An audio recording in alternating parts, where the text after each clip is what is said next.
آپ کہیں گے عورتوں کو اگر ہم گھر میں بٹھائیں تو ہماری اکانومی سفر کرے گی، آدھی ہماری جو ہے لیبر وہ کام نہیں کرے گی۔ میں نے کہا where there's a will there's a way۔ Cottage industry کا انتظام کرو، نمبر 1، گھروں میں بیٹھ کر کام کریں۔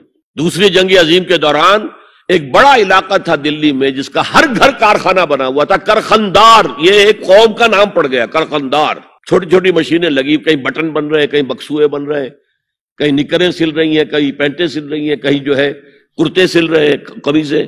صبح کے وقت ٹرک آیا، خام مال دے گیا، شام کو آیا، تیار مال لے گیا۔ عورت نہ گھر سے نکلی نہ باہر گئی، کچھ نہیں، اور کام کیا، کما لیا۔ کاٹیج انڈسٹری کا انتظام کرو۔ اسی طریقے سے ایسے یونٹ بناؤ انڈسٹریل جس میں عورتیں کام کریں، عورتیں سپروائز کریں، ورکنگ آورز کم رکھو تاکہ وہ اپنے گھر کا کام بھی کر سکے۔ کرو۔ عورتوں کے ہسپتال میں عورتیں مرد، عورتیں مریض، عورتیں ڈاکٹر، عورتیں مریض، عورتیں نرسز۔ مردوں کے ہسپتال میں فیمیل نرسز کا کیا کام ہے؟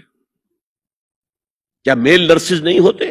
اور کیا آرمی کے اندر جو فارورڈ یونٹس ہوتے ہیں کہ جو جاتے ہیں محاذ کے اوپر، ان میں کوئی عورت نرس جاتی ہے؟ میل نرسز جاتے ہیں، حالانکہ سب سے زیادہ نرسنگ کی ضرورت وہاں ہوتی ہے۔ کسی کا بازو اڑ گیا ہے، کسی کی ٹانگ اڑ گئی ہے، کسی کے پیٹ میں آ کر کسی بم کا ٹکڑا جو ہے لگایا، تڑیاں باہر نکلی ہوئی ہیں، تو نرسنگ سب سے زیادہ وہاں ضروری ہے۔ وہاں تو فیمیل نرسز نہیں ہوتی، میل ہوتے۔ سیگریگیشن، سیگریگیشن، سیگریگیشن، یہ آگ اور پانی کا ملاپ درست نہیں ہے۔ تو سب سے بڑا پردہ تو یہ ہے۔ دوسرا پردہ، دوسرا قلعہ، گھر کی چار دیواری۔ وَقَرْنَ فِي بُيُوتِكُنَّ وَلَا تَبَرَّجْنَ تَبَرُّجَ الْجَاهِلِيَّةِ الْأُولَىٰ۔ قرار پکڑو اپنے گھروں میں، وقار کے ساتھ رہو، ٹھہری رہو اپنے گھروں میں، اور بند سمر کر باہر نہ نکلو جیسے کہ تم جاہلیت کے دور میں نکلتی تھی۔ اس کو ہمارے ماڈرن لوگ کہہ دیتے ہیں یہ تو صرف ازواج مطہرات کے لیے تھا، اس سے بڑی جہالت کوئی نہیں ہو سکتی۔ دیکھیے ایک نقطہ، یہ شاید پہلے کبھی آپ کے ذہن میں نہ آیا ہو، ازواج مطہرات سے خاص کیوں خطاب کیا گیا؟ اس کی وجہ ہے اسی سورہ احزاب میں جس میں یہ مضمون آیا ہے وَقَرْنَ فِي بُيُوتِكُنَّ وَلَا تَبَرَّجْنَ تَبَرُّجَ الْجَاهِلِيَّةِ الْأُولَىٰ، اسی میں آیت آئی ہے لَقَدْ كَانَ لَكُمْ فِي رَسُولِ اللَّهِ أُسْوَةٌ حَسَنَةٌ۔ مسلمانوں تمہارے لیے اللہ کے رسول کی شخصیت کے اندر ایک نہایت عمدہ نمونہ ہے، اور یہ معجزہ ہے، مردوں کی ہر حیثیت کے لیے اسوہ ہے محمد صلی اللہ علیہ وسلم۔ امام کے لیے آپ کا اسوہ ہے کہ نہیں؟ مسجد نبوی کے امام تھے کہ نہیں؟ مبلغ کے لیے ہے کہ نہیں؟ سب سے بڑا کام تو آپ کا تبلیغی تھا۔ مزکی اور مربی کے لیے ہے کہ نہیں؟ باپ کے لیے ہے یا نہیں؟ شوہر کے لیے ہے یا نہیں؟